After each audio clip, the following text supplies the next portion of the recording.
Assalamualaikum warahmatullahi wabarakatuh. Waalaikumsalam. Selamat sore pemirsa. Hari ini Jumat 17 Mei 2024. Kembali lagi program Bincang-Bincang Metro Domput Channel bersama saya Supriyadin Deor. Kali ini mengangkat topik upaya pemerintah Kecamatan Woja dalam meningkatkan pelayanan terhadap masyarakat.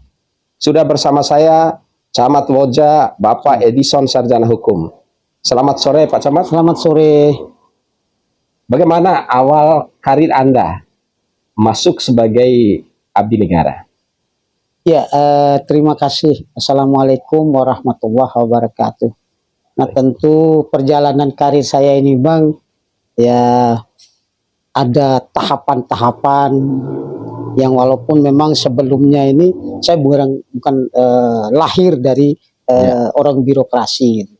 Karena saya dulu banyak bergaul di dunia lembaga swadaya masyarakat, NGO. Mengabdi di NGO, di penguatan dan pendampingan PB pertanian berkelanjutan, ya, dengan salah satu funding dulu itu, yang namanya FADO itu.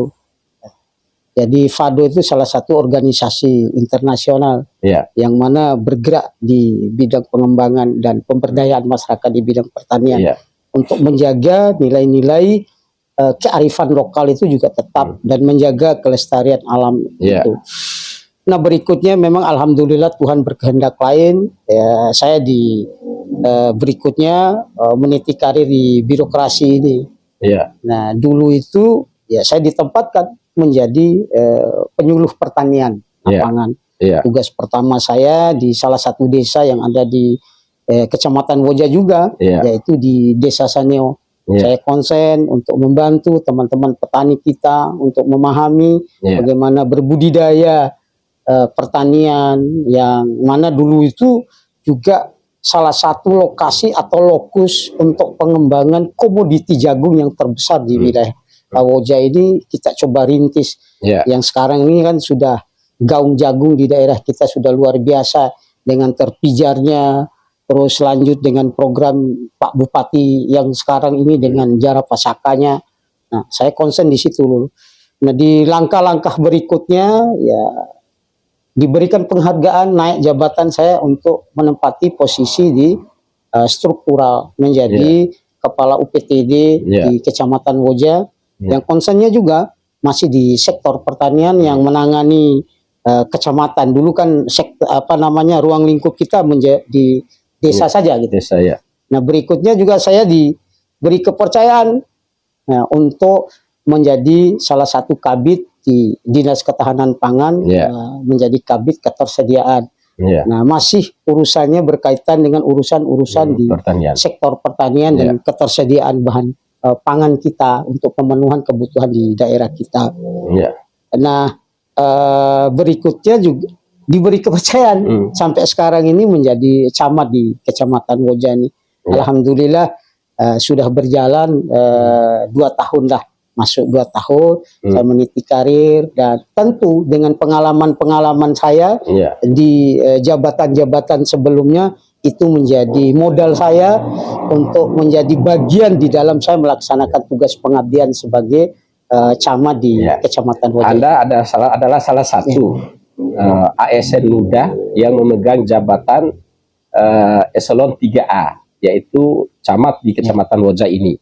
Nah, bagaimana Anda menjalankan roda pemerintahan di Kecamatan Woja ini sesuai tupoksi daripada camat itu sendiri? Iya. Kalau berkaitan dengan tupoksi, memang tugas pokok dan fungsi kami sesuai dengan yang diamanatkan di dalam konstitusi kita, ketentuan dan aturan, bahwa camat itu melaksanakan sebagian dari tugas yang diberikan oleh bupati, tugas kewenangan bupati. Salah satunya adalah menjaga ketertiban umum, sosial dan sebagainya, termasuk mengurus hal-hal yang sifatnya umum, melakukan koordinasi-koordinasi, penguatan-penguatan organisasi kelembagaan dan pemerintahan kelurahan dan desa yang ada di wilayah kami gitu. Sehingga apa yang menjadi harapan dari pemerintah kabupaten itu bisa diterjemahkan dan dilaksanakan di tingkat desa dan kelurahan itu. Karena pada prinsipnya bahwa tugas kami sebagai camat ini adalah menerjemahkan apa yang menjadi harapan, keinginan, mimpi, visi dan misi dari pemerintah daerah ini untuk kita laksanakan di tingkat bawah dan di wilayah kami. Ini yang paling utama yang menjadi tugas kami. Berarti Anda memiliki pola atau metode yang Anda lakukan sebagai kewenangan Anda sebagai seorang camat. Kira-kira apa pola atau metode yang dilaksanakan itu, Pak? Metodenya sebenarnya simpel. Ya, bagaimana kita memahami tentang sistem manajemen kerja. Nah, di setiap tingkatan yang ada. Nah, tentu kami ini paling pokok dan prinsip adalah bagaimana secara intens untuk melakukan koordinasi dengan teman-teman pemerintahan desa dan kelurahan untuk memahami apa yang menjadi persoalan-persoalan yang muncul, memahami terhadap potensi-potensi yang ada gitu untuk kita ramu bersama di dalam pemerintahan kita di kecamatan ini, sehingga apa yang menjadi harapan di dalam proses pelayanan pembangunan yang diharapkan oleh pemerintah daerah dan diharapkan oleh masyarakat ini bisa kita wujudkan dengan baik dengan sistem saling menghargai antara satu dengan yang lainnya. Ya, walaupun tingkatan kita berbeda-beda, ada level lurah, tetapi prinsip kerja kita itu adalah prinsip kerja bersama-sama untuk membangun dana roh rasa di Kecamatan Moja ini. Sebagai seorang birokrat, bagaimana Anda mengelola birokrasi pemerintahan di Kecamatan Loja ini supaya menjadi baik, kemudian jujur dan amanah?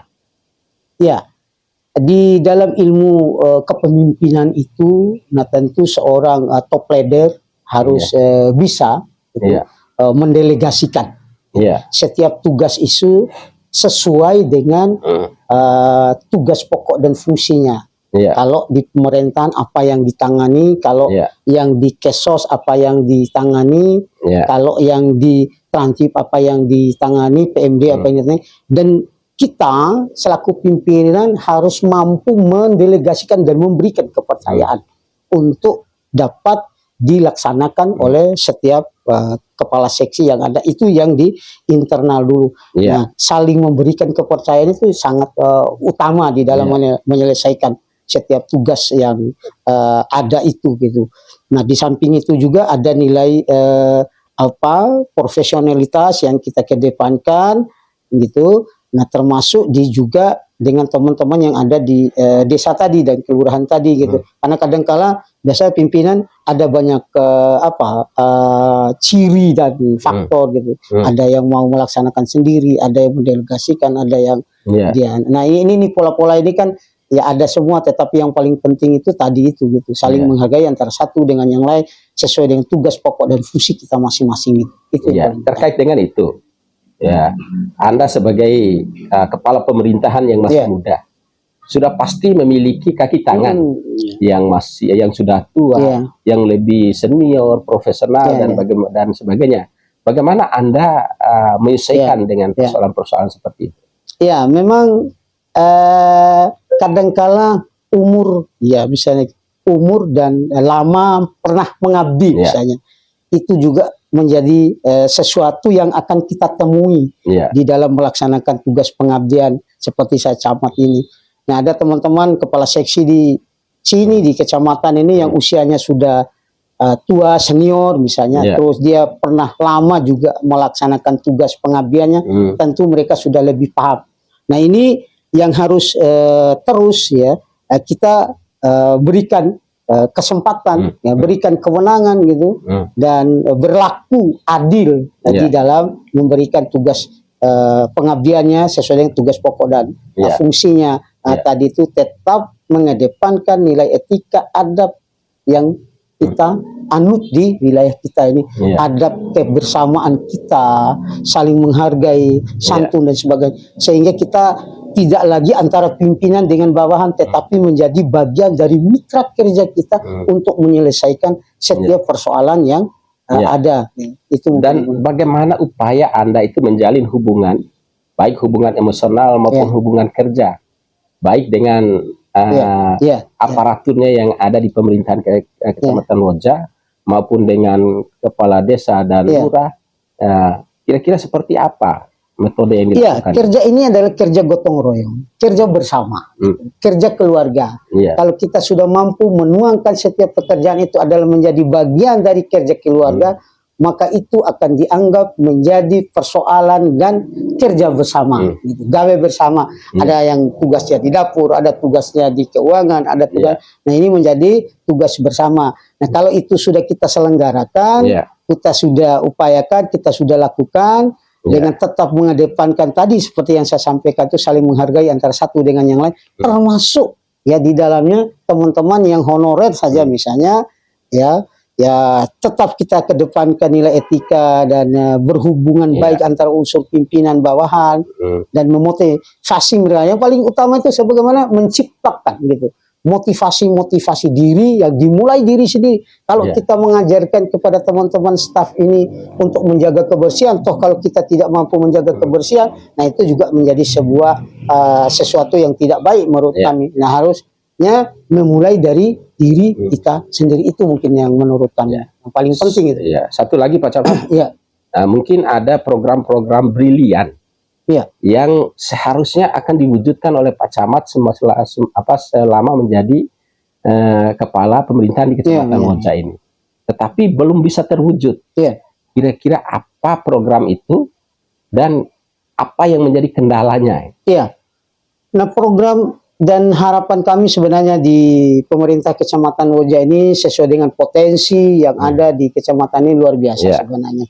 Nah, karena sifatnya kami ini kan sifatnya koordinasi dengan beberapa OPD teknis, OPD pemangku yang ada di situ. Misalnya potensi alam kita untuk pengembangan wisata kita, potensi UMKM kita, usaha mikro kita ini luar biasa dengan sumber daya manusia yang ada di Kecamatan Woja ini, yang kami yakini memang di Kabupaten Dompu ini pasti ada muncul gitu yang dari Kecamatan Woja ini terhadap kemampuan sumber daya manusianya, kemampuan sumber daya alamnya. Nah, tinggal pada kesempatan ini juga ya di momen ini juga, nah tentu kami berharap kepada pemerintah kabupaten itu bisa melirik gitu dan melihat untuk sesegera mungkin untuk dikembangkan potensi-potensi yang ada di Kecamatan Woja ini gitu. Nah, potensi wisata kita ada di Pantai Ria misalnya, ya bagaimana sentuhan-sentuhan ini juga dari pemerintah yang OPD yang terkait itu. Bagaimana dengan Saneo ini, ya Saneo dengan aset wisata budaya dan wisata alamnya, itu kita tidak kalah saing dengan di daerah-daerah. Tinggal bagaimana edukasi kita, kreativitas kita, kepedulian kita, keberpihakan kita untuk sesegera mungkin mengeksekusi itu menjadi bagian dari potensi yang perlu kita perkuat. Termasuk di dalamnya potensi pertanian kita. Nah, kalau bicara tentang luas cakupan lahan kita yang cukup luas ini juga mampu untuk dikembangkan dengan berbagai komoditi-komoditi yang tidak kalah saing dibutuhkan oleh masyarakat kita gitu. Ada komoditi jagung ya, kalau padi itu menjadi sudah hal yang biasa, tetapi untuk komoditi-komoditi hortikultura misalnya itu juga bisa. Dan termasuk di bidang peternakan juga, karena kita punya potensi alam untuk pengembangan komoditi ternak kita. Nah, ternak sapi misalnya salah satunya luar biasa gitu, karena pengalaman dan nilai kearifan lokal kita yang sudah terbiasa untuk budidaya di bidang sektor peternakan. Di sektor laut kita luar biasa. Di tahun 2023 saya coba menghadirkan salah satu pengusaha yang coba melirik bahwa di Rivo itu punya potensi pengembangan rumput laut. Dan ini sudah berjalan. Nah, tinggal bagaimana pemerintah desanya memfollow up kehadiran ke pengusaha itu ya untuk memajukan daerah kita ini. Nah, tinggal sekarang ini ada lagi pengembangan wisata yang ke jalur Somila itu kita coba lihat. Nah, tinggal itu kan ruang kewenangan masih ada di kawasan hutan, ya perlu juga kehati-hatian kita. di dalam jangan sampai kita over begitu di dalam pemanfaatan sumber daya alam kita ini yang mengganggu kehutanan. Itu mungkin yang paling penting. Di satu sisi untuk sumber potensi air kita, air baku kita untuk kebutuhan minum di dalam Mila kita punya. Nah, ini yang menjadi harapan ke depan itu ya bisa diolah dengan baik. Cara potensinya sudah luar biasa. Itu mungkin menurut kami beberapa. Nah, dan yang paling penting sekali adalah bagaimana masyarakat kita, pemerintah kita, desa kita, semua kita yang dimulai dari lingkungan keluarga, lingkungan sekitar, dusun, dan semua untuk senantiasa kita menjaga Kamtipmas kita dengan daya-daya kritis yang ada ini kan luar biasa. Itu potensi semua menurut saya. Itu mungkin. Terakhir Pak Camat, bagaimana Anda menyikapi penyakit-penyakit masyarakat yang sekarang merajalela, misalnya adanya pemanahan, adanya pemblokiran jalan, narkoba, yang menjadi penyakitnya terutama anak-anak remaja. Bagaimana Anda menyikapi dan menanggapinya, dan bagaimana harapan Pak Camat terhadap masyarakat saat ini? Nah, kalau berkaitan dengan persoalan-persoalan yang menyangkut tentang gangguan, gangguan sosial, kalau ada narkoba, ada pemanahan, ada pemblokiran jalan, dan ada lagi persoalan kita ini yang kita hadapi ini adalah perkawinan di bawah umur ini di trennya berdasarkan data yang kami peroleh dari kantor urusan agama, kita menjadi urutan pertama yang cukup tinggi. Nah, tentu ya kami berharap kepada semua pemerintah desa dan kelurahan ini untuk kembali mengaktifkan kegiatan-kegiatan keagamaan. Dulu itu paling banyak kita itu ya sesuai dengan tradisi, ada TPQ, ada yang namanya remaja masjid, masjid, ada yang namanya bengkel kreativitas. Itu diciptakan oleh Karang Taruna untuk meminimalisir kegiatan-kegiatan yang akan berdampak pada rusaknya nilai-nilai moralitas kita. Yang berikutnya juga yang paling penting adalah harus dimulai dari lingkungan keluarga. Orang tua juga harus mengambil peran yang cukup gitu untuk menjaga bagaimana anak-anak kita, generasi-generasi kita ini menjadi generasi-generasi yang mampu nanti menjadi generasi yang luar biasa gitu, memberikan kontribusi terhadap pengembangan agama kita, pengembangan daerah kita ke depan. Karena Bung Karno ini pernah berkata di dalam sebuah pidatonya, ya hadirkan 1000 orang tua, saya akan mencabut Gunung Semeru, tapi hadirkan 10 pemuda, maka akan saya goncang dunia. Begitu pentingnya keberadaan generasi muda ini di dalam menjadi generasi-generasi harapan agama, harapan bangsa dan negara kita. Itu mungkin yang paling utama. Terima kasih Pak Camat. Pemirsa, demikian program Bincang-Bincang Metro Dompu Channel bersama Camat Boja. Selamat sore, semoga bermanfaat. Wassalamualaikum warahmatullahi wabarakatuh. Waalaikumsalam warahmatullahi wabarakatuh.